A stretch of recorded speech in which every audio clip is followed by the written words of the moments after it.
So let's take a look at our devotional for today. So Spurgeon takes Genesis 42:8, and Joseph knew his brethren, but they knew him not. And he writes a devotional about it. So let's see what he says.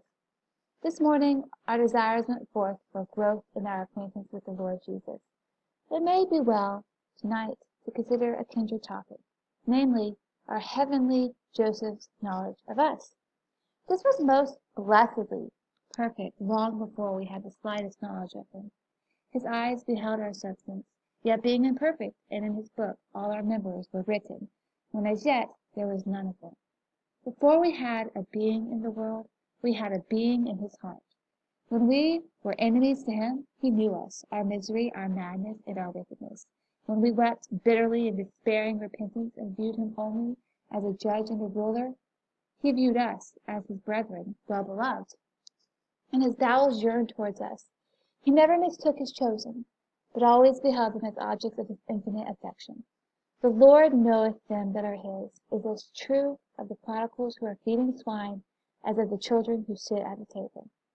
But alas, we knew not our royal brother, and out of this ignorance grew a host of sins. We withheld our hearts from him, and allowed him no entrance to our love. We mistrusted him, and gave no credit to his words.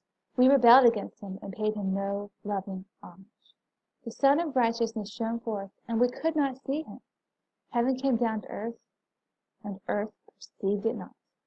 Let God be praised. Those days are over with us, yet even now it is but little that we know of Jesus compared with what he knows of us. We have but begun to study him, but he knoweth us altogether.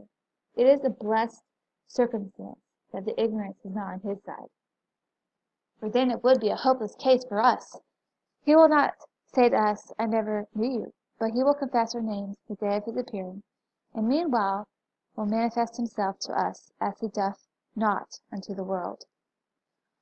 All right, so Spurgeon takes the story of Joseph, and Joseph is considered a type of Redeemer figure, and then therefore he compares Joseph to the ultimate Redeemer, Jesus Christ, and he talks about the fact that Jesus knew us even when we did not know him, and how that was so important to us in coming to know him.